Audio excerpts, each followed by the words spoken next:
नमस्कार दोस्तों, कैसे आप सब। आशा करता हूं आप सब अच्छे होंगे। दोस्तों, आज की इस वीडियो में बात करने वाले हैं इंडियन ऑयल में आप लोगों की न्यू वैकेंसी आ चुकी है दोस्तों, जो कि आप लोगों की यहाँ पे नॉन एग्जीक्यूटिव के लिए रहने वाली है। तो इसमें आप लोगों की जूनियर इंजीनियर असिस्टेंट के लिए यहाँ पे वैकेंसी रहने वाली है। तो इस पर आप लोग कैसे फॉर्म फिलअप करना है स्टेप बाय स्टेप देखेंगे और लाइव फॉर्म फिलअप करके देखने वाले हैं, और आप लोगों की क्या क्या एलिजिबिलिटी क्राइटेरिया क्या एज लिमिट रखी है वो सारा कुछ देखेंगे। ठीक है, तो यहाँ पे अभी आप लोग देख सकते हैं इंडियन ऑयल के ऑफिशियल पेज पे आ रखे हैं, जहाँ से कि हम लोग इसका लाइव फॉर्म फिलअप करेंगे। इस पेज का लिंक दोस्तों मैं टेलीग्राम चैनल पे दे दूंगा, और टेलीग्राम का लिंक मैं इस वीडियो के डिस्क्रिप्शन पे डाल दूंगा। ठीक है, तो बाकी आप लोग यहाँ पे apply date and last date देख सकते हैं, जो कि यहाँ पे 20 दिसंबर 2025 से अप्लाई होगा, और 9 जनवरी 2026 तक आप लोग इसका फॉर्म फिलअप कर पाएंगे। तो अप्लाई करने के लिए यहाँ पे राइट साइड पे देख सकते हैं click here for new registration पे क्लिक करना है। तो यहाँ पे रजिस्ट्रेशन का फॉर्म आ चुका है। तो सबसे पहले बेसिक इन्फॉर्मेशन फिल करेंगे। तो यहाँ पे बेसिक इन्फॉर्मेशन पे फर्स्ट नेम है, तो यहाँ पे आप लोगों को अपना फर्स्ट नेम फिल करना है। एंड देन नेक्स्ट यहाँ पे अपने नेम को आप लोगों को यहाँ पे कंफर्म करना है। इसके बाद अगर आप लोगों का यहाँ पे मिडिल नेम है तो मिडिल नेम आप लोग फिल करेंगे, अदरवाइज इसको स्किप करना है। एंड नेक्स्ट यहाँ पे अपना last name, and last name को आप लोगों को यहाँ पे कंफर्म कर लेना है। इसके बाद आपका फुल नेम यहाँ पे फिल हो जाता है, और नीचे आप लोगों को यहाँ पे अपना एक्टिव मोबाइल नंबर फिल करना है। उसी मोबाइल नंबर को यहाँ पे आपको कंफर्म कर लेना है। ठीक है, इस मोबाइल नंबर के अलावा अगर कोई दूसरा मोबाइल नंबर है तो आप लोगों को यहाँ पे अल्टरनेटिव नंबर पे यहाँ पे फिल करना, अगर कोई दूसरा नंबर है तो, अदरवाइज इसको स्किप कर सकते हैं। इसके बाद फिर आप लोगों को यहाँ पे अपना एक ईमेल एड्रेस यहाँ पे फिलअप कर लेना है। ठीक है, मैं इस तरीके से यहाँ पे एक डेमो के लिए फिल कर रहा हूँ। तो यहाँ पे ईमेल इस तरीके से देना है, @ यहाँ पे ऑटोमेटिक रहेगा, gmail.com यहाँ पे अपना डोमेन नेम आप लोगों को सिलेक्ट कर लेना है इस पे। इसके बाद फिर यहाँ पे कंफर्म ईमेल। ठीक है, तो यहाँ पे जो भी ईमेल एड्रेस आप लोग दे रहे हैं उस ईमेल एड्रेस को आप लोगों को यहाँ पे कंफर्म कर लेना है इस तरीके से। ठीक है, gmail.com। इसके बाद यहाँ पे सिक्योरिटी कोड है, सिक्योरिटी कोड को फिल करना है आप लोगों को। सिक्योरिटी कोड को फिल करने के बाद यहाँ पे सेव एंड नेक्स्ट करेंगे इसको। एंड देन नेक्स्ट स्टेप फिर आप लोगों को यहाँ पे फोटो एंड सिग्नेचर के लिए आता है। तो नीचे यहाँ पे फोटो सिग्नेचर, एंड नीचे देखेंगे तो आप लोगों का रजिस्ट्रेशन नंबर एंड पासवर्ड आपको मिल जाता है। इसके बाद तो चलिए यहाँ पे फोटोग्राफ आप लोगों को अपलोड करना है। तो यहाँ पे guideline for the scanning the photograph and signature, इस पे आप लोग क्लिक करेंगे तो फोटो सिग्नेचर का क्या क्या साइज है वो आप लोग यहाँ से चेक कर सकते हैं। तो फोटो का सिंपल यहाँ पे चॉइस फाइल करना है, और जो फोटो का साइज रहेगा आप लोगों का वो आप लोगों को 20 से 50 केबी के बीच में अपलोड कर लेना है। ठीक है, तो ये फोटो है हमारे पास 20 से 50 के बीच में, इसको मैं ओपन कर लूंगा। यहाँ पे लोडिंग होगा तो ये फोटो अपलोड हो चुकी है हमारी। ठीक है, ओके, नीचे आएंगे तो फोटो अपलोड होने के बाद नेक्स्ट आप लोगों का यहाँ पे कैप्चर फोटो, तो यहाँ पे लाइव कैप्चर इमेज। ठीक है, तो लाइव फोटो अपलोड करने आप लोगों को सिंपल आप लोगों को यहाँ पे कैप्चर फोटो के ऑप्शन पे क्लिक कर लेना है। जैसे ही कैप्चर पे क्लिक करते हैं आपका कैमरा अलाउ करने के लिए आता है, तो आपको अलाउ करना है। इसके बाद कैमरा आएगा आप लोगों का। ठीक है, अगर फोन से कर रहे हैं तो यहाँ पे देख सकते हैं जो ये बॉक्स दिख रहा है रेड कलर में, इस बॉक्स के अंदर आपका फेस आना चाहिए अच्छे से। ठीक है, तो अपने फेस को जैसे आप लोग सेल्फी लेते हैं सेम तरीके से आपको यहाँ पे कैप्चर करना है। जैसे आप लोग कैप्चर करते हैं फिर आप लोग को उसको सेव करना है। ठीक है, अगर आपका कैप्चर अच्छा नहीं आ रखा है तो आप लोग कैप्चर अगेन भी कर सकते हैं। ठीक है, तो ये कैप्चर करके आप लोग को इसको सेव करना है। जैसे ही सेव करेंगे तो आपका लाइव कैप्चर यहाँ पे शो होने लगेगा आप लोगों को। इसके बाद फिर ये फोटो अपलोड करने के बाद फिर यहाँ पे आई कंफर्म करना है। कंफर्म करने के बाद नेक्स्ट फिर आप लोग यहाँ पे सिग्नेचर के लिए रहता है। तो सिग्नेचर का साइज 10 से 20 केबी के बीच में है, तो यहाँ पे हम लोग सिग्नेचर को भी अपलोड कर लेंगे। ठीक है, तो ये सिग्नेचर है, मैं इस सिग्नेचर को यहाँ पे ले लेता हूँ ऊपर। तो ये लोडिंग हो रहा है और यहाँ पे अपलोड हो चुका है। इसके बाद फिर यहाँ पे इसमें भी आई कंफर्म करेंगे। तो ये सारे फोटो लाइव फोटो और सिग्नेचर अपलोड करके इसको नेक्स्ट करेंगे। एंड देन नेक्स्ट स्टेप आप लोगों का यहाँ पे डिटेल के लिए आ चुके हैं। ठीक है, तो डिटेल में आ चुके हैं तीसरे स्टेप पे। तो तीसरे स्टेप पे आप लोगों को बेसिक डिटेल फिल करनी है, क्वालिफिकेशन, एक्सपीरियंस एंड लैंग्वेज। सबसे पहले बेसिक डिटेल है, जिसपे कि आप लोगों को यहाँ पे पोस्ट है, तो किस पोस्ट के लिए आप लोग यहाँ पे अप्लाई करना चाहते हैं वो पोस्ट को आप लोगों को यहाँ पे सिलेक्ट करना है। ठीक है, यहाँ पे आप लोग देख सकते हैं, तो जिस भी पोस्ट के लिए अप्लाई कर रहे हैं तो यहाँ पे जूनियर इंजीनियर असिस्टेंट के लिए, ठीक है, जिस भी पोस्ट के लिए आप लोग अप्लाई कर रहे हैं वो आप लोगों को सिलेक्ट करना है। जैसे कि हम लोग यहाँ पे junior engineer assistant 4th production के लिए अप्लाई कर रहे हैं, इसको सिलेक्ट करेंगे। जिस भी पोस्ट के लिए कर रहे हैं प्रोसेस सबका सेम रहेगा। ठीक है, पोस्ट कोड आया था आपका, एंड आप लोग यहाँ पे junior engineer assistant 4th production. ठीक है, इस पे आप लोगों को अपना यहाँ पे तो यहाँ पे रिफाइनरी भी आप लोगों को सिलेक्ट करना है अपना। ठीक है, किस रिफाइनरी के लिए अप्लाई कर रहे हैं तो यहाँ पे आप लोग देख सकते हैं। तो ये चीजें मैं आपको नोटिफिकेशन में दिखाता हूँ। तो यहाँ पे नोटिफिकेशन आप लोग देख सकते हैं। ठीक है, तो यहाँ पे आप लोग देखेंगे number of post and reservation. तो यहाँ पे आप लोग की पोस्ट दे रखी है। ठीक है, एंड आप लोग का यहाँ पे कैटेगरी वाइज वैकेंसी दे रखी है, एंड आप लोग का यहाँ पे रेफिनरी भी आप लोग यहाँ पे देख सकते हैं। ठीक है, किस रेफिनरी के लिए आप लोग अप्लाई करना चाहते हैं। तो यहाँ पे junior engineer assistant 4th production में कौन कौन सी आपकी रेफिनरी है, तो यहाँ पे आप लोग देख सकते हैं जिसके लिए भी अप्लाई कर रहे हैं उसके अकॉर्डिंग सिलेक्ट करेंगे, ठीक है। कैटेगरी वाइज वैकेंसी आप लोग को देख लेना है। तो सेम तरीके से यहाँ पे अपनी वैकेंसी देखनी है यहाँ पे, तो वेरियस पोस्ट पे यहाँ पे आप लोग के जो वेरियस स्ट्रीम है यहाँ पे, ठीक है, वो आप लोग देख सकते हैं, ठीक है। तो सेम तरीके से आपको चेक करना है। बाकी फिर इनकी क्वालिफिकेशन आप लोग नीचे आएंगे, तो जूनियर इंजीनियर असिस्टेंट फोर्थ जो कि यहाँ पे प्रोडक्शन के लिए, ठीक है। तो यहाँ पे 3 ईयर का डिप्लोमा होना चाहिए, या फिर आप लोग का यहाँ पे BSc mathematics physics and chemistry से आपका होना चाहिए यहाँ पे बीएससी, ठीक है। तो ये चीजें आप लोग देखने हैं। बाकी परसेंटेज कितना रखा है कैटेगरी वाइज वो भी दे रखा है। तो सेम तरीके से यहाँ पे आप लोग देखेंगे क्या क्या आप लोगों की क्वालिफिकेशन है, एंड यहाँ पे PNU के लिए कर रहे हैं आप लोग, ठीक है। सेम तरीके से आप लोग यहाँ पे क्वालिफिकेशन को चेकआउट करना है यहाँ पे, जिस भी पोस्ट के लिए आप लोग अप्लाई करना चाहते हैं। चलिए अभी हम लोग यहाँ पे अपना रेफिनरी को सिलेक्ट कर लेते हैं। तो आपने देख लिया होगा, जैसे आप लोग जिस भी पोस्ट के लिए कर रहे हैं उसके अकॉर्डिंग आप लोग के जो भी जितने भी रेफिनरी यहाँ पे रहेंगे, ठीक है, तो वो आप लोग के सेंटर यहाँ पे आप लोगों को दिख जाते हैं। तो चलिए हम लोग यहाँ पे सिलेक्ट कर लेते हैं। तो यहाँ पे मैं गुवाहाटी, इसके बाद फिर अपनी कैटेगरी को सिलेक्ट करना है, जो भी आपकी कैटेगरी रहेगी यहाँ पे, ठीक है। इसके बाद फिर यहाँ पे अप्लाइड अंडर विथ कैटेगरी, तो यहाँ पे सिलेक्ट कर लेंगे अपनी कैटेगरी को कंफर्म। एंड देन नीचे आना, तो नीचे आने के बाद आप लोग को यहाँ पे जो कि ऑप्शन देख सकते हैं, are you person with benchmark disability. तो यहाँ पे ये डिसेबल कैंडिडेट के लिए यहाँ पे नहीं रहने वाली है ये वैकेंसी। तो यहाँ पे सिंपल आपको कुछ भी नहीं करना है, नीचे आ जाना है। यहाँ पे सारे ऑप्शन आपके डिसेबल, तो यहाँ पे कुछ भी नहीं करेंगे, सिंपल हम लोग नीचे आ जाएंगे। नीचे आने के बाद यहाँ पे आप लोग देख सकते हैं, ठीक है, are you currently saving in the armed force, ठीक है। अगर आप लोग यहाँ पे आर्मेड फोर्स है तो आप लोग यस या नो करेंगे, अभी करंट में है तो, ठीक है। नहीं है तो सिंपल आपको यहाँ पे नो करना है। इसके बाद एक्स सर्विस में है तो यस, अदरवाइज नो। इसके बाद फिर नेक्स्ट से नीचे आ जाएंगे तो यहाँ भी कुछ नहीं करना है। एंड राइट साइड पे आप लोग यहाँ पे देखेंगे तो are you an departmental candidate, ठीक है। अगर आप लोग यहाँ पे डिपार्टमेंटल कैंडिडेट हैं जो कि यहाँ पे नॉन एग्जीक्यूटिव एम्प्लॉय है ऑलरेडी, तो आपको यस करना है, अदरवाइज नहीं है तो सिंपल आप लोग यहाँ पे नो कर लेना है। उसके बाद नीचे आ जाएंगे। नीचे आने के बाद यहाँ पे अपना रिलीजन आप लोग को सिलेक्ट करना है, कहाँ से आप लोग बिलोंग करते हैं, ठीक है, जैसे कि हम लोग हिंदू। एंड देन नेक्स्ट यहाँ पे do you belong to religion minority community, ठीक है। तो यहाँ पे अगर आप लोग दूसरे धर्म से आते हैं तभी आप लोग को यस या नो में जवाब दें। तो सिंपल ये डिसेबल है, ठीक है। तो यहाँ पे कुछ भी नहीं करना है। तो यहाँ पे आप लोगों ने अपना रिलीजन सिलेक्ट कर लिया, तो यहाँ पे कुछ भी नहीं करना, ठीक है। तो डिसेबल है, स्किप कर देंगे इनको। एंड नेशनलिटी सिलेक्ट है, नीचे आ जाएंगे। तो यहाँ पे आधार कंसर्ट देना आप लोग को, तो यहाँ पे सिंपल यस करेंगे और यहाँ पे अपना आधार कार्ड नंबर आपको फिलअप कर लेना है। अगर पैन कार्ड नंबर तो आप लोग पैन कार्ड नंबर भी देंगे, अदरवाइज स्किप कर सकते हैं। इसके बाद फिर नीचे आप लोगों को यहाँ पे अपना एग्जामिनेशन सेंटर सेलेक्ट करना है। तो स्टेट पहले सिलेक्ट करेंगे कौन से स्टेट में चाहते हैं, तो यहाँ पे पहला आप लोग स्टेट सेलेक्ट कर लिया है इस तरीके से, और फिर उस स्टेट पे कौन सा सेंटर है वो सेंटर आप लोग के यहाँ पे अवेलेबल हो जाएंगे, ठीक है। तो यहाँ पे मैं सिलेक्ट कर लेता हूँ इस तरीके से। सेकंड स्टेट सिलेक्ट करेंगे और सेकंड स्टेट पे फिर जितने आप लोग यहाँ पे सेंटर रहेंगे सेंटर शो हो जाएंगे, तो आप लोग अपने अकॉर्डिंग जो भी नियर बाय रहता है वो सेंटर सेलेक्ट करना है, ठीक है।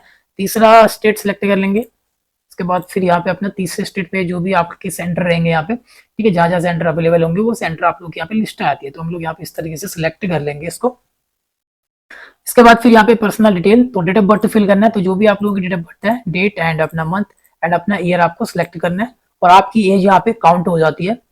इसके बाद फिर नीचे आ जाएंगे। नीचे आने के बाद यहाँ पे आप लोग को अपना जेंडर को सिलेक्ट करना है, तो मेल या फीमेल वो आप लोग को सिलेक्ट करना है, तो ये मेल के लिए है। इसके बाद फिर यहाँ पे अगर आप लोग जुड़वा भाई बहन है, ठीक है, ट्विंस है, तो आप लोग को यस करना है, अदरवाइज यहाँ पे नो करेंगे। इसके बाद फिर नीचे यहाँ पे मैरिटल लिस्ट आप लोगों को सिलेक्ट करना है कि मैरिड है या अनमैरिड है। एंड देन नेक्स्ट यहाँ पे फादर नेम आप लोगों को दे देना है, एंड फादर का यहाँ पे ऑक्यूपेशन क्या है, ठीक है, आपके फादर क्या करते हैं वो आप लोगों को सिलेक्ट करना है। इनमें से कोई है तो आप लोग सिलेक्ट करेंगे, अदरवाइज नॉट अप्लीकेबल भी यहाँ पे कर सकते हैं, ठीक है। इसके बाद अगर आप लोग कोई यहाँ पे सिलेक्ट करते हैं जैसे कि प्राइवेट एम्प्लॉय हैं, तो उनकी एनुअल इनकम कितनी है तो आप लोग यहाँ पे बता सकते हैं, ठीक है। 10 डिजिट के अंदर आप लोगों को यहाँ पे देना है मैक्सिमम, ठीक है। जो भी आपकी फादर की एनुअल इनकम है, सालाना इनकम, वो आप लोग बता सकते हैं अगर कोई एम्प्लॉय या कोई भी काम करता है तो, ठीक है। नहीं तो सिंपल आप लोग नॉट अप्लीकेबल भी कर सकते हैं। इसके बाद फिर यहाँ पे मदर नेम, तो मदर का नेम आप लोग को फिल करना है, और मदर का ऑक्यूपेशन क्या है इनमें से तो सिलेक्ट करेंगे, ठीक है। नहीं तो सिंपल इसमें भी आप लोग नॉट अप्लीकेबल कर सकते हैं। इसके बाद फिर यहाँ पे स्पोर्ट्स नेम, जो कैंडिडेट यहाँ पे मैरिड है उनको यहाँ पे अपनी वाइफ या हस्बैंड का नेम फिल करना है। इसके बाद फिर यहाँ पे डेट ऑफ मैरिज, कौन सी डेट में मैरिज हुई थी वो डेट फिल करेंगे, ठीक है। अदरवाइज अनमैरिड है तो यहाँ पे डिसेबल रहेगा। इसके बाद फिर यहाँ पे एड्रेस फॉर करस्पॉन्डेंस, तो यहाँ पे अपना एड्रेस आप लोगों को फिल करना है। तो जो भी आप लोगों का एड्रेस लाइन बन रहेगी, address line 2, address line 3 and अपना डिस्ट्रिक्ट के बाद फिर अपना स्टेट यहाँ पे सिलेक्ट कर लेंगे, जो भी आपका स्टेट रहेगा, एंड यहाँ पे आपका जो भी पिन कोड है। इसके बाद फिर नीचे परमानेंट एड्रेस है, अगर आपका correspondence address permanent address same है तो आपको यहाँ पे चेक बॉक्स करना है, आपका एड्रेस कॉपी हो जाता है। अलग अलग है तो आप लोग अनक्लिक करेंगे, मैनुअली अपना एड्रेस यहाँ पे परमानेंट एड्रेस को भी फिल करेंगे, ठीक है। सेम है तो यहाँ पे चेक बॉक्स करके छोड़ देना है, आपका कॉपी हो जाता है। इसके बाद फिर नीचे आ जाना है, तो नीचे आने के बाद बैंक की डिटेल आप लोगों की, तो यहाँ पे अकाउंट होल्डर का नेम आपको देना है, एंड देन फिर नेक्स्ट यहाँ पे बैंक अकाउंट नंबर, तो जो भी आपका बैंक अकाउंट नंबर रहेगा वो फिल करेंगे, और अपने बैंक अकाउंट नंबर को आप लोगों को यहाँ पे कंफर्म करना है। इसके बाद फिर बैंक का ब्रांच नेम, ठीक है, तो यहाँ पे ब्रांच नेम फिल करेंगे बैंक का। इसके बाद नेक्स्ट यहाँ पे टाइप ऑफ अकाउंट, तो सेविंग या करंट, तो सेविंग है। इसके बाद फिर यहाँ पे IFSC कोड आप लोगों को फिल करना है अपने बैंक का, एंड देन नेक्स्ट यहाँ पे एप्लीकेशन फीस, ठीक है, तो जो भी आपकी कैटेगरी में फिक्स रहेगी आपको शो यहाँ पे हो जाएगा, ठीक है। अगर कोई भी फीस रहेगी तो यहाँ पे आप लोगों को दिख जाएगा, जैसे हमारी फीस नहीं है तो इस पर नील दिखा रहा है, ठीक है। इसके बाद साइड डिटेल अच्छे से फिल करने के बाद इसको वैलिडेट करेंगे, वैलिडेट करने के बाद ही सक्सेसफुल होगा, उसके बाद फिर आपको सेव एंड नेक्स्ट करना है, ठीक है दोस्तों। तो अभी नेक्स्ट स्टेप अभी हम लोग तीसरे पे ही है, जिसमें कि आप लोगों को यहाँ पे डिटेल में अपनी qualification, experience and language fill करना है। तो सबसे पहले यहाँ पे आप लोग अपनी 10th क्लास की फिल करेंगे, ठीक है। तो यहाँ पे अपने 10th का आप लोग अपना बोर्ड नेम देना है, और सिंपल फिर यहाँ पे डेट ऑफ एडमिशन देना अपना 10th का, तो जो भी आप लोग का एडमिशन डेट रहेगा 10th का वो आप लोगों को फिल कर लेना है इस तरीके से। तो मैं यहाँ पे सिलेक्ट कर लेता हूँ इस तरीके से। इसके बाद फिर यहाँ पे डेट ऑफ पासिंग, ठीक है, पासिंग डेट भी हम लोग यहाँ पे सिलेक्ट कर लेंगे इस तरीके से, ठीक है। अगर आप लोगों को यहाँ पे डेट ऑफ एडमिशन बतानी है तो एग्जैक्ट 1 साल पहले का आप लोग यहाँ पे डाल सकते हैं। इसके बाद फिर यहाँ पे परसेंटेज ऑफ मार्क्स अपने 10th का, और यहाँ पे आप लोगों का CGPA मार्क्स क्या है, ठीक है, वो सारा कुछ आप लोग यहाँ पे देंगे। इन दोनों में से एक देना, ठीक है। अगर आप लोग यहाँ पे CGPA है या फिर यहाँ पे OGPA है, ठीक है, वो यहाँ पे देंगे। अगर आपका सिंपल मार्क्स है वो उसका परसेंटेज आप लोग यहाँ पे देंगे, इसको आप लोग स्किप कर सकते हैं, ठीक है। उसके बाद फिर यहाँ पे इंटरमीडिएट, इसका भी आप लोगों को यहाँ पे अपना बोर्ड नेम देना है, तो सेम तरीके से जैसे 10th का फिल कर रखा है सेम तरीके से 12th का भी फिल करेंगे। यहाँ पे इंटरमीडिएट का बोर्ड नेम देंगे, और यहाँ पे डिग्री सब्जेक्ट स्ट्रीम बताएंगे 12th का क्या है, आर्ट है, साइंस है, कॉमर्स है, जो भी आप लोग वो देंगे। इसके बाद फिर यहाँ पे ड्यूरेशन ऑफ कोर्स, ठीक है, तो यहाँ पे रेगुलर फुल टाइम। उसके बाद डेट ऑफ एडमिशन, तो वही एग्जैक्ट 1 साल पहले का आप लोग यहाँ पे दे सकते हैं, ठीक है। जो अगर आपको पासिंग है तो पता ही होगा ना, उसके अकॉर्डिंग आप लोग फिल कर सकते हैं, ठीक है, एडमिशन ईयर में। तो यहाँ पे हम लोग फिल कर लेते हैं 16, सॉरी, ठीक है, यहाँ पे हमारा था 14 में एग्जैक्ट ईयर, एंड यहाँ पे डेट, ठीक है, और यहाँ पे पासिंग ईयर, ठीक है, 12th का मंथ, और यहाँ पे ईयर। तो ये मैं डेमो के लिए फिल करूँ, आप लोग अपनी मार्कशीट के अकॉर्डिंग डेट ऑफ पासिंग तो आपके मार्कशीट पे होगी, बट एडमिशन डेट आप लोग उससे 1 साल पहले का डाल सकते हैं यहाँ पे। इसके बाद फिर यहाँ पे अपनी परसेंटेज ऑफ मार्क्स यहाँ पे हम लोग फिल कर लेंगे, जो भी हमारी परसेंटेज ऑफ मार्क्स है यहाँ पे, ठीक है। तो यहाँ पे हमारा CGPA नहीं है तो सिंपल हम लोग इसको स्किप कर लेंगे। इसके बाद फिर यहाँ पे अगर आपके पास 3 ईयर का डिप्लोमा है तो आप लोग बताएंगे, ठीक है, तो यहाँ पे आप यूनिवर्सिटी या इंस्टीट्यूट नेम देंगे, ठीक है, यूनिवर्सिटी या फिर अपना इंस्टीट्यूट नेम अपने यहाँ पे फिल कर सकते हैं, दोनों में से कोई भी आप लोग फिल कर सकते हैं। इसके बाद फिर आप लोगों का डिप्लोमा क्या कर रखा है आप लोगों ने, ठीक है, केमिकल इंजीनियरिंग या ठीक है केमिकल टेक्नोलॉजी, तो जो भी इनमें से आप लोग वो आप लोग सेलेक्ट करेंगे इस तरीके से। मैं एक डेमो के लिए कर रहा हूँ, ठीक है। इसके बाद फिर यहाँ पे ड्यूरेशन ऑफ कोर्स, ठीक है, तो यहाँ पे फुल जो कि यहाँ पे रेगुलर फुल टाइम, और यहाँ पे अपना ग्रेजुएशन की आप लोगों को ना, सॉरी, यहाँ पे डिप्लोमा का आप लोगों को अपना एडमिशन डेट फिल करेंगे, और यहाँ पे अपना date of passing year select कर लेंगे। इसके बाद फिर यहाँ पे अपनी परसेंटेज जो भी परसेंटेज बनी है, ठीक है, इस तरीके से, या CGPA है तो इसमें देंगे आप लोग, परसेंटेज है तो इसमें देंगे आप लोग। इसके बाद फिर यहाँ पे 3 ईयर ग्रेजुएशन, अगर ग्रेजुएशन कर रखा है तो यहाँ पे आप लोग को अपना यूनिवर्सिटी नेम या फिर अपना इंस्टीट्यूट नेम आप लोग यहाँ पे फिल कर सकते हैं, ठीक है। इसके बाद फिर अपना डिग्री सब्जेक्ट, तो यहाँ पे जो कि BSc होनी चाहिए आप लोग की, जिसमें कि फिजिक्स, मैथ, केमिस्ट्री सब्जेक्ट होने चाहिए आप लोग के, एंड यहाँ पे ड्यूरेशन ऑफ कोर्स, ठीक है, तो यहाँ पे रेगुलर फुल टाइम। इसके बाद फिर यहाँ पे डेट ऑफ एडमिशन BSc की, और यहाँ पे डेट ऑफ पासिंग ईयर देना है BSc का, और यहाँ पे परसेंटेज है तो परसेंटेज यहाँ पे फिल करेंगे, अगर CGPA तो CGPA फिल करेंगे, ठीक है। इसके बाद बाकी देखो, अगर आप लोगों ने डिप्लोमा कर रखा है या ग्रेजुएशन कर रखा है तो दोनों में से एक ही वर्ड है, तो मैं डेमो के लिए मैंने सब कुछ आपको बता दिया यहाँ पे। बाकी अगर यहाँ पे पोस्ट ग्रेजुएशन डिप्लोमा किया तो सेम तरीके से डिटेल देंगे, या कोई सर्टिफिकेशन है आपके पास तो आप लोग फिल करेंगे, ठीक है, या उधर कोई क्वालिफिकेशन नहीं तो सिंपल आप लोग यहाँ पे इस तरीके से अपनी एजुकेशन देके नीचे आ जाएंगे।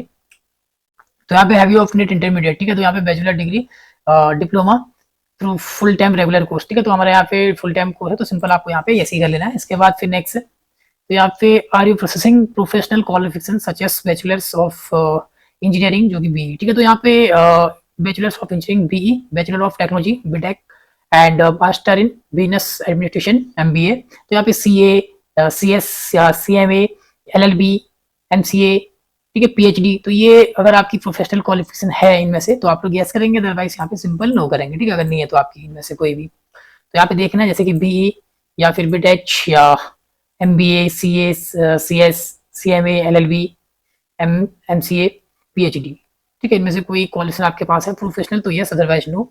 इसके बाद फिर यहाँ पे वर्क एक्सपेंस, ठीक है, तो यहाँ पे वर्क एक्सपेंस अगर आपके पास कोई वर्क एक्सपेंस है तो आप लोग फिल करेंगे, अदरवाइज नहीं है तो सिंपल इसको स्किप कर सकते हैं। जिसको करना है, अगर इसके बाद कोई एक्सपेंस है तो यहाँ पे नेम ऑफ द एम्प्लॉय, तो यहाँ पे एम्प्लॉय का नेम आप लोगों को फिल करना है। इसके बाद फिर नेक्स्ट यहाँ पे डिजिग्नेशन पे अपना पोस्ट नेम देंगे यहाँ पे, ठीक है। और जो एक्सपेंस अगर आप लोग दे रहे हैं उस पर अगर आप लोग प्रेजेंट में काम कर रहे हैं तो यहाँ पे प्रेजेंटली वर्किंग अगर है तो यस करेंगे। अगर जो एक्सपेंस दे रहे हैं वो एक्सपेंस है उसमें जॉब नहीं करते, अभी छोड़ चुके हैं काम, रिजाइन दे चुके हैं, तो सिंपल आपको यहाँ पे नो करना है, ठीक है। यहाँ पे अपनी फ्रॉम डेट देंगे जब आप लोगों ने अपनी जॉब को ज्वाइन किया था, ज्वाइनिंग डेट, एंड यहाँ पे अपनी टू पे रिजाइन डेट वो आपको फिल करनी है, ठीक है। इसके बाद फिर यहाँ पे नेचर ऑफ ड्यूटीज अपनी बतानी है अपने जॉब के बारे में। इसके बाद फिर यहाँ पे रीजन ऑफ लिविंग, ठीक है, तो किस वजह से जॉब छोड़ा, बाकी आप लोगों का एक्सपेंस यहाँ पे काउंट हो जाएगा। एक से ज्यादा है तो ऐड मोर करके फिल कर सकते हैं, ठीक है, इस तरीके से। अदरवाइज आपके पास एक्सपेंस नहीं तो सिंपल इसको स्किप कर सकते हैं, जिनके पास है उन्हीं को ये फिल करना है, ठीक है। इसके बाद नीचे का आप लोग देखते हैं यहाँ पे, तो यहाँ पे लाइबिलिटी ऑफ डिक्लेयर आप लोगों को देना है यहाँ पे। तो यहाँ पे जो कि लाइबिलिटी के बारे में पूछा, ठीक है, जो कि सबसे पहले देखेंगे यहाँ पे डू यू हैव, तो यहाँ पे जो कि आप देख सकते हैं, तो यहाँ पे आपके फिजिकल फिटनेस क्राइटेरिया के बारे में पूछा, तो ऊपर अब, ठीक है, तो यहाँ पे कोई भी आपके पास जैसे कि कोई बीमारी से आप लोग ग्रस्त है तो उसके बारे में यहाँ पे बताना, ठीक है। अगर आप लोग किसी बीमारी से यहाँ पे ग्रस्त है तभी आपको यस करना है, उसके बारे में बताना है, ठीक है। अगर आप लोग फिजिकली फिटनेस फिट है तो आपको सिंपल इस पे नो ही रखना है, ठीक है, तो यहाँ पे नो ही करेंगे अगर आप लोग स्वस्थ है। इसके बाद फिर नेक्स्ट यहाँ पे देखेंगे, are you unfit for a position during medical examination by any other location refinery unit of the corporation or government authority or any other PSU shall be required to declare this his medical condition with reason for being declared unfit।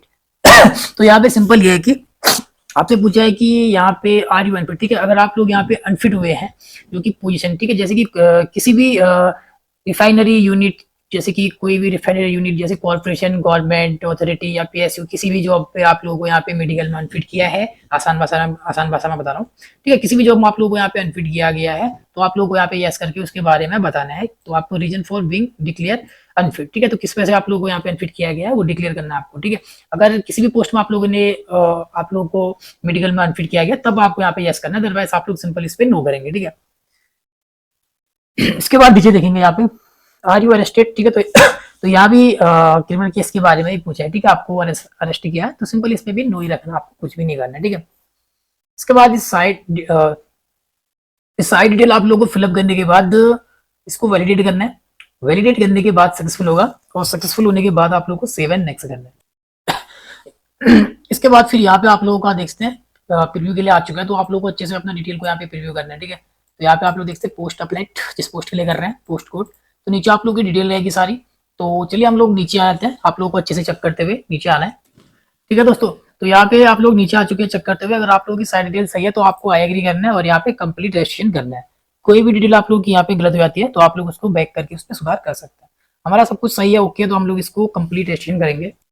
And next step फिर preview करने के बाद आप लोगों को यहाँ पे upload के लिए आता है, जो कि लास्ट स्टेप आप लोगों का, ठीक है। तो यहाँ पे डॉक्यूमेंट अपलोड, सबसे पहले यहाँ पे लेफ्ट थंब इम्प्रेशन, तो थंब को अपलोड करना है आप लोगों को। गाइडलाइन फॉर डॉक्यूमेंट अपलोड पे आप लोग क्लिक करेंगे तो जितने भी डॉक्यूमेंट है सारे डॉक्यूमेंट के साइज आप लोग यहाँ से पता कर सकते हैं, ठीक है। तो थंब का जो रहेगा 20 से 50 KB के बीच में साइज रहता है, तो यहाँ पे चॉइस फाइल करना आप लोगों को, जो भी थंब आप लोग अपलोड करना चाहते हैं उसको अपलोड करेंगे। तो मैं सिलेक्ट करता हूँ, ठीक है, तो हमारा थंब आ चुका है, तो यहाँ पे तो 20 से 50 KB के बीच में है, तो इसको हम लोग सिलेक्ट करेंगे, ओपन कर लेंगे। यहाँ पे लोडिंग होगा और प्रीव्यू के लिए आएगा, तो आपको प्रीव्यू करना है, इसको ओके कर लेना है, ठीक है। इस तरीके से यहाँ पे देख सकते हैं हमारा प्रीव्यू आ चुका है, यहाँ पे अपलोड हो चुका है। तो यहाँ से आप लोग प्रीव्यू पे क्लिक करेंगे तो जो थंब अपलोड कर रखे हैं वो आप लोग चेक कर सकते हैं। सेकंड आप लोग यहाँ पे हैंड राइट डिक्लेरेशन अपलोड करना है, ठीक है, तो ये आप लोगों को नोटिफिकेशन पे मिल जाएगा, ठीक है, हैंड राइट डिक्लेरेशन। तो नोटिफिकेशन पे आप लोग आएंगे PDF नंबर 13 पे, ठीक है, पेज नंबर 13 पे आएंगे, तो यहाँ पे आप लोगों को दिखेगा यहाँ पे हैंड राइट डिक्लेरेशन, ठीक है। तो यहाँ पे आई के बाद अपना नेम लिखना आप लोगों को, hereby declare that all the information submitted by me in the application form is correct, true and valid I will present the supporting documents and when required. तो इतना आप लोगों को लिख लेना अपने एक ठीक है व्हाइट पेपर लेना है। उस व्हाइट पेपर पे आप लोगों को अपनी हैंड राइटिंग पे लिख के इसका जेपीजी फॉर्मेट बना के 50 से 100 केबी के बीच में आप लोगों को इसको यहाँ पे अपलोड करना है, ठीक है, एंड्रॉइड डिक्लेरेशन पे। सेम तरीके जैसे मैंने थंब को अपलोड कर रखा है सेम तरीके से करना है। इसके बाद फिर आप लोगों को यहाँ पे डेट ऑफ तो यहाँ पे proof of date of birth में आप लोगों को अपना मेट्रिकुलेशन सर्टिफिकेट यहाँ पे अपलोड करना है, ठीक है। तो यहाँ पे चॉइस फाइल करेंगे और पीडीएफ फॉर्मेट में आप लोगों को यहाँ पे अपलोड करना है, ठीक है। इस तरीके से जो भी पीडीएफ आप लोगों को यहाँ पे, तो मैं पीडीएफ इस तरीके से यहाँ पे ओपन करके आप लोगों को अपलोड कर लेना है इसको, ठीक है। तो मैंने यहाँ पे अपना डीओबी भी अपलोड कर लिया, डीओबी में अपना 10th का सर्टिफिकेट अपलोड कर दिया। तो यहाँ पे प्रीव्यू करके चेक कर सकते हैं इसको। इसके बाद फिर नेक्स्ट यहाँ पे आप लोगों को फोटो आइडेंटिटी अपनी देनी है, यहाँ पे फोटो आइडेंटिटी प्रूफ जिसमें कि पैन कार्ड या पासपोर्ट या ड्राइविंग लाइसेंस, ठीक है, जो भी आधार कार्ड भी आप लोग यहाँ पे दे सकते हैं। तो कोई भी आप लोग को यहाँ पे अपना फोटो आइडेंटिटी कार्ड को अपलोड करना है, पीडीएफ फॉर्मेट में करना है, ठीक है, जो भी आप लोग की रहेगी सेम तरीके से यहाँ पे जैसे थंब को कर रखा है, ठीक है। अपलोड सेलेक्ट करेंगे, प्रीव्यू होगा, उसको सबमिट करेंगे। इसके बाद फिर नेक्स्ट यहाँ पे educational certificate relevant all marksheet, ठीक है। तो यहाँ पे आप लोग को अपने मार्कशीट को अपलोड करना है सर्टिफिकेट, जैसे कि यहाँ पे आप लोग का 12th का अपलोड करेंगे, ग्रेजुएशन का दे रहे हैं या फिर डिप्लोमा दे रहे हैं, वो चीज आप लोग को यहाँ पे अपलोड कर लेनी है, ठीक है। ऑल मार्कशीट आप लोग को एक पीडीएफ फॉर्मेट में अटैच करके यहाँ पे अपलोड कर लेनी है, ठीक है। 100 से 1 MB के बीच में पीडीएफ का साइज रहता है, तो वो चीज आप लोग यहाँ पे देख सकते हैं, यहाँ से डॉक्यूमेंट अपलोड कर, ठीक है। तो यहाँ पे गाइडलाइन फॉर डॉक्यूमेंट अपलोड करके, तो ये सारे डॉक्यूमेंट को अपलोड करने के बाद आपको नीचे आना है, ठीक है। तो यहाँ पे आया कि to consent to DigiLocker to fetch my detail, ठीक है। तो आप लोग डिजिलॉकर से भी यहाँ पे कर सकते हैं, बट मैं यहाँ पे नो करूंगा क्योंकि मैंने आधार कंसेंट दिया था, ठीक है। तो उस पर अगर नो करते तो ये ऑप्शन नहीं आता आपका। बाकी अगर आप लोग यहाँ पे अपना डिजिलॉकर से अपनी डिटेल को फैच करना चाहते हैं तो आप लोग यस करेंगे, अदरवाइज नो, ठीक है। जिसका डिजिलॉकर अकाउंट है तो वो सिंपल यस करके अपना फैच कर सकता है, जिसके पास डिजिलॉकर अकाउंट नहीं है अभी तक तो वो सिंपल नो भी कर सकता है, कोई प्रॉब्लम नहीं है। यहाँ पे सिक्योरिटी कोड को आप लोगों को फिल करना है, यहाँ पे 68 तब तो। इसके बाद फिर आप लोगों को यहाँ पे सेव एंड नेक्स्ट कर लेना है। बाकी दोस्तों नेक्स्ट जो SC/ST वाले हैं, ठीक है, जिनकी यहाँ पे फीस नहीं लगती है, तो वो डॉक्यूमेंट अपलोड करके यहाँ पे उनका फॉर्म पूरी तरीके से कंप्लीट हो जाता है। बाकी जिनकी पेमेंट लगती है उनका यहाँ पे डॉक्यूमेंट अपलोड करने के बाद पेमेंट के लिए आता है, तो पेमेंट करके आपका भी फॉर्म कंप्लीट हो जाएगा। तो जिनका यहाँ पे पेमेंट नहीं लगती, जिनका फीस यहाँ पे मैंने दिखाया था 0 है करके, ठीक है, तो उनका यहाँ पे फॉर्म डॉक्यूमेंट को सबमिट करते ही फॉर्म कंप्लीट। तो जिनकी पेमेंट है यहाँ पे कैप्चा कोड को फिल करके हम लोग सबमिट करेंगे इसको, एंड देन देख सकते हैं आप लोग। तो अभी हम लोग पेमेंट के पेज में आ चुके हैं। तो यहाँ पे credit card, debit card, net banking, wallet, QR code, UPI, इससे भी आप लोगों को अपनी पेमेंट कर लेनी है। यहाँ पे जैसे ही पेमेंट करते हैं आपका फॉर्म पूरी तरीके से कंप्लीट हो जाता है।